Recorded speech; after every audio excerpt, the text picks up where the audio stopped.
So yesterday we completed the navigation menu styles and we started on this quiz card in the middle here. If you didn't know, I'm modeling this landing page after acquisition.com, which is the primary website for Alex and Layla Hormozi's holding company. If you don't know who the Hormozis are, I recommend looking them up if you're into business and want to get inspired. They're doing some pretty amazing work in the business space. Anyway, I figured if they're getting a lot of good quality leads to their website quiz, I could do a little R&D myself, rip off and duplicate, and run some tests myself. So to recap, the quiz only has a couple of questions, and I went over those in the last video.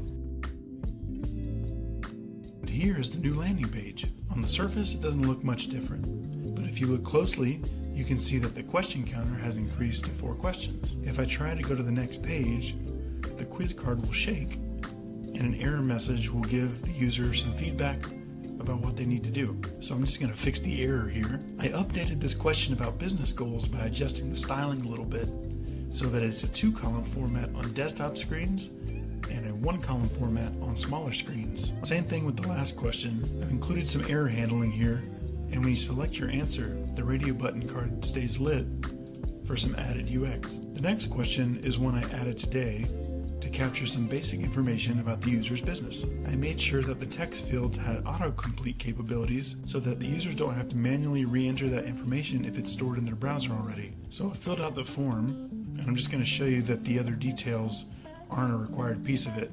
So I can just go to the next question like this. Same thing with this question. We're just collecting more information about the user so that we can follow up with them. I tried to include some fun placeholders to lighten the mood a little bit, because I hate filling out boring forms. Once you hit submit, we get a little success message. That won't be in the final build.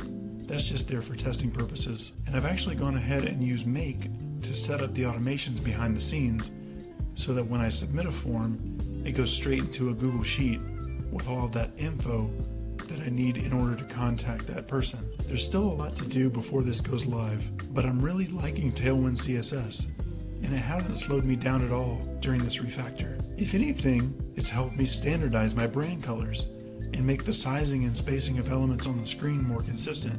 If there's anything here that you'd like to have a more detailed explanation on, just let me know in the comments. And if you didn't know, my name is Connor Kirkland. I'm a longtime developer and brand new business owner of Kirkland Solutions.